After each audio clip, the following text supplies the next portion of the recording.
अंगिक पहिलं षटक घेऊन मैदानाच्या आतमध्ये सज्ज झालेलं पाहायला मिळतोय आणि पहिलाच बॉल मासूबर आपल्याला पाहावी लागेल. हो काय फटका सजवलाय, अल्टी पलटी आणि बॉल सीमारेषेच्या बाहेर कलटी, बॅकवर्ड पॉइंट बाउंड्री लाईनच्या पलीकडे फरदीनच्या बॅटमध्ये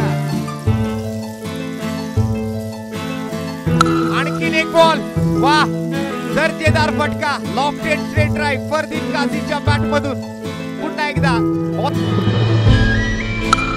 या वेळेला मात्र दिशा दाखवली आहे, दशा ठरवली आहे, जमिनीला गुदगुल्या करत बॉल मात्र बॅकवर्ड पॉइंट. दरम्यान गतीमध्ये परिवर्तन आणि बॉल इथे मात्र मिसफील्ड होतोय, क्षेत्ररक्षक करतोय. या वेळेला मात्र लोअर फुल टॉस बैठक फटका वेगळ्या धाटणीच्या या पहिलाच बॉल, फुल टॉस चेंडू, बॉल जाईल सीम. आणखीन एक बॉल, चिमणी, फुल टॉस बॉल आणि या ज्युसी फुल लोअर फुल टॉस चेंडू होता, ड्राइव्ह केलाय, स्क्वेअर ड्राइव्ह सोबत बॉल जाईल. उल्हास आखू टप्प्याचा बॉल भिरकावून दिलाय, फाईन लेग बाउंड्री लाईनच्या दिशेने, वन बाउन्स. आणि या वेळेला उडवून दिलाय बॉल फाईन लेगच्या दिशेने, रिकाम्या जागा